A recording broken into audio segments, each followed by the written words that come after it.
Hello, everybody. Good afternoon and a big happy Wednesday to you. I am Marni Blythe. I am the CEO of Full Pocket Coaching.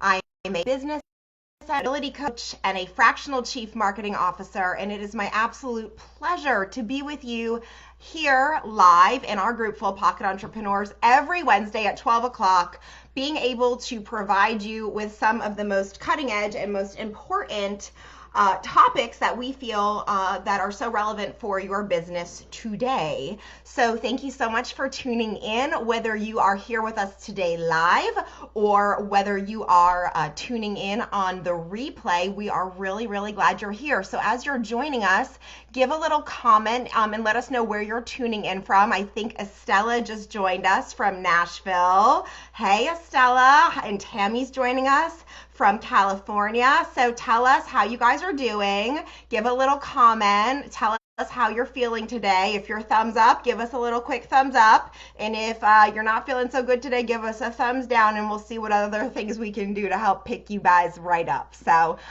just wanted to let you guys know how excited I am about sharing this information with you today. I was doing some research around emotional intelligence and I got really excited because this is one of those things that can have direct financial gains for your business right here, right now. So we're going to go ahead and we're going to jump into how emotional intelligence and empathy are really superpowers for you in your business right now. So let me kind of begin. It's interesting because the first time that I heard about this concept of emotional intelligence or EQ, I was in college. I was attending New York University and I had a professor who told us about this book called Emotional Intelligence by a American psychologist, Daniel Goleman, Goleman. And I remember her talking to us about this concept of emotional intelligence. And at the time I was maybe 19 or 20 years old. And this was all very new to me, right? This concept of having not only an IQ, right? So we're intelligent, but having an EQ, right? So this emotional intelligence. So let's begin by defining what emotional intelligence even is, right? So it's the ability to identify and manage one's own emotions as well as the emotions of others. So last night I had the pleasure of talking to my friend Dr. Tassel Shanebrook, who you may have seen her go live here in our group. Well, she was talking about connecting to a higher part of yourself and how important that is for us to have connection in business. And I was talking to her about the idea of EQ, and it's kind of the idea of like a frequency. And that we're all kind of on these different emotional intelligence frequencies in our lives.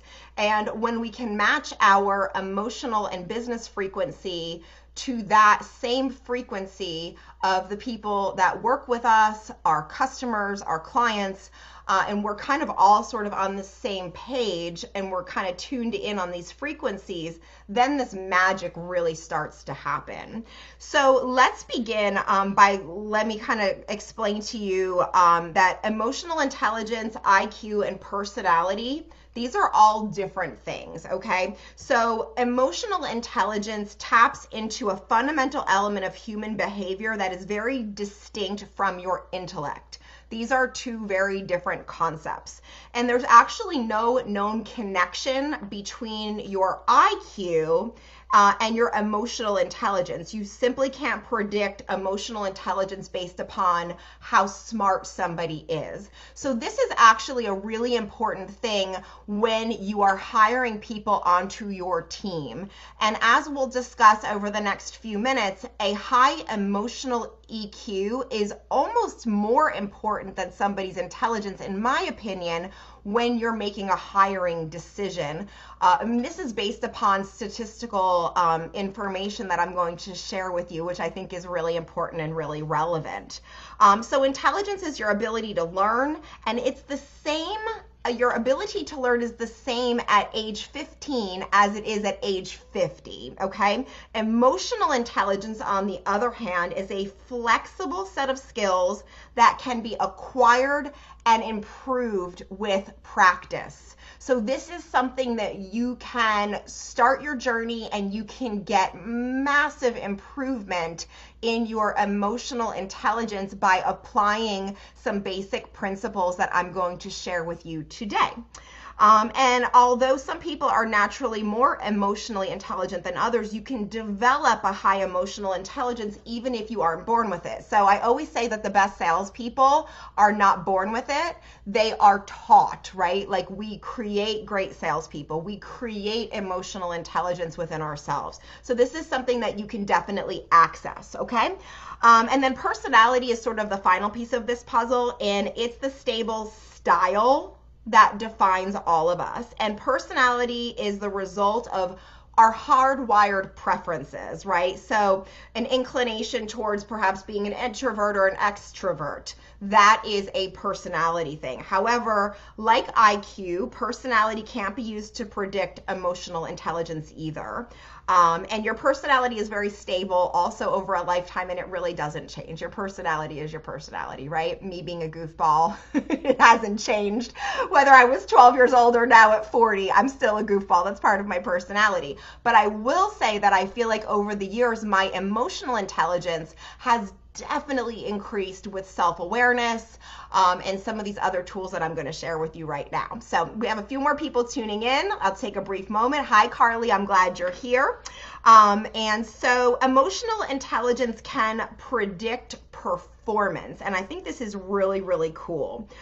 So there is a website called Talent Smart, and they tested emotional intelligence alongside 33 other in workplace skills and found that emotional intelligence is the strongest predictor of performance, explaining a full 58% of success in all types of jobs. So your emotional intelligence is the foundation for a host of critical skills, and it impacts most everything you do and say every day. So again, as you are making critical hiring decisions and as you're sort of looking at yourself in relationship to how you're relating to your clients and customers, this is a huge determining factor. Now, get this.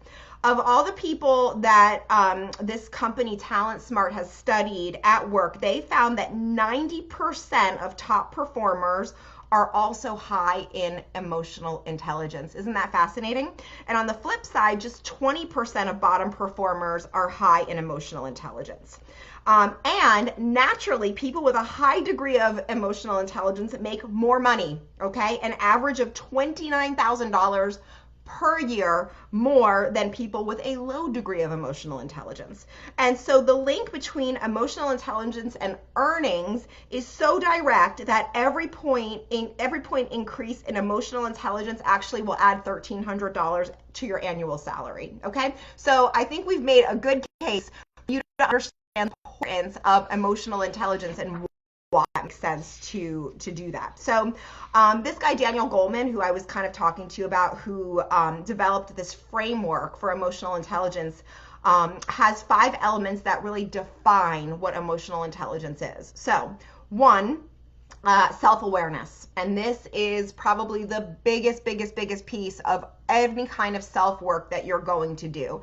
And I can promise you, as an entrepreneur, the more you cultivate and you lean in to mindfulness and awareness and cultivating an emotional intelligent being within you, the more success you're going to have. So people with a high EQ understand their emotions and they don't let their feelings rule them. They know their strengths and weaknesses and they work on these areas so that they can perform better. So 1 is self-awareness. How many times during a day can you catch yourself and see who you are choosing to be from a place of non-judgment, right? Like, so you're able to look at yourself as the observer and from a place again of non-judgment, to be aware of what you're doing, how you're acting, and from that place we can start to shift our emotional intelligence. Okay. Number 2, self-regulation. This is our ability to be able to control our emotions and impulses. And people who self-regulate typically don't allow themselves to become super angry or super jealous, and we don't make impulsive, careless decisions.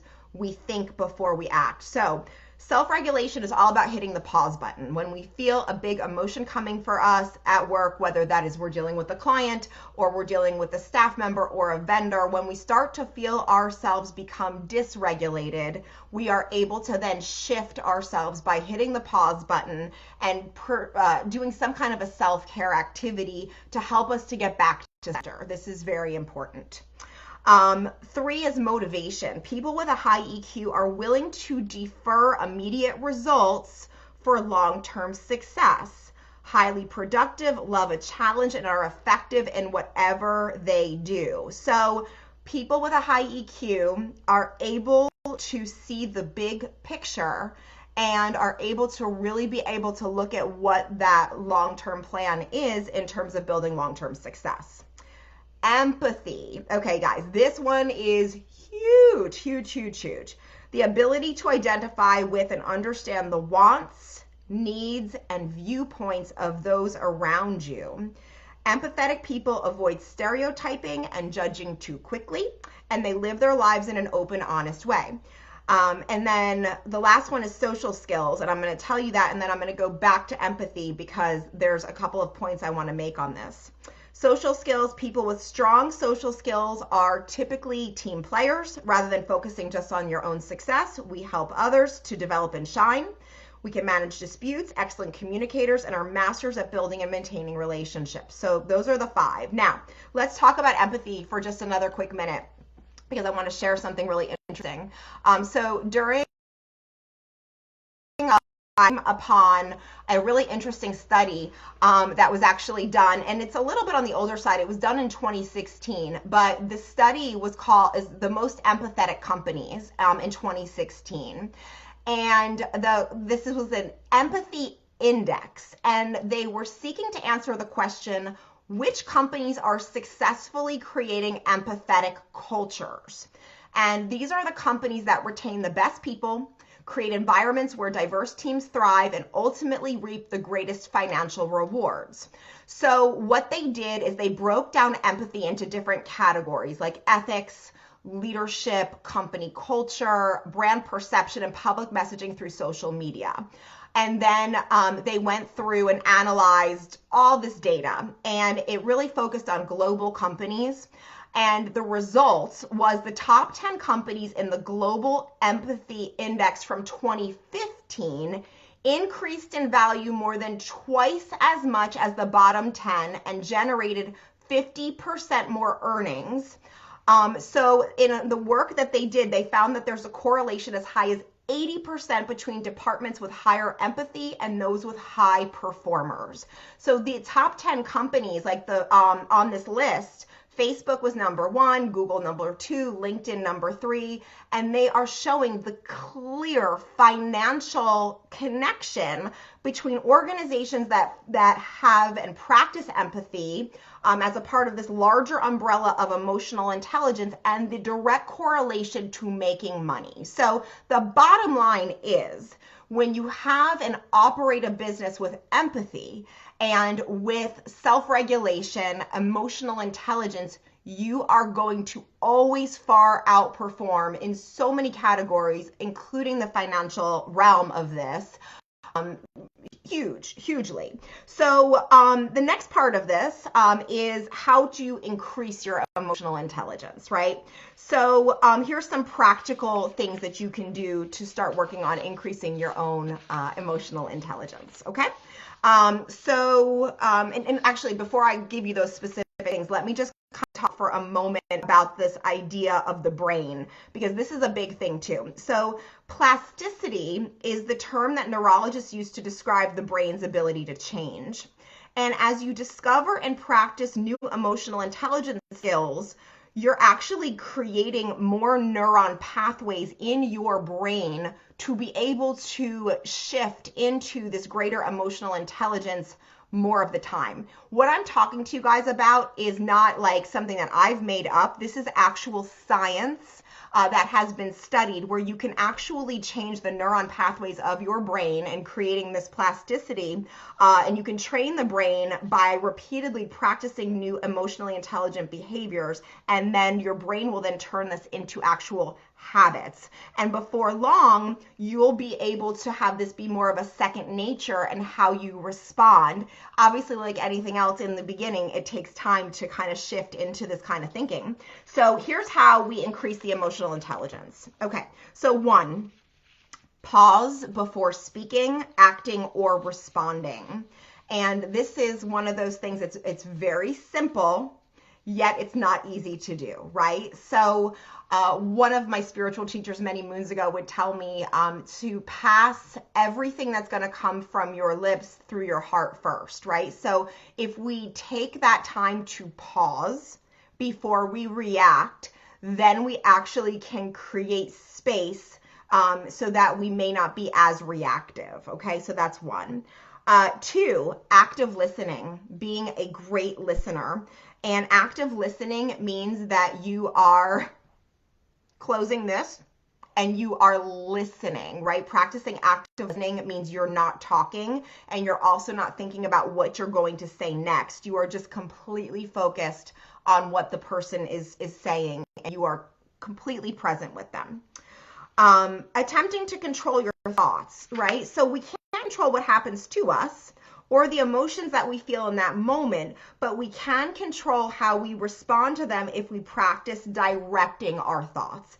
And this is one of the only things that we actually do have control over.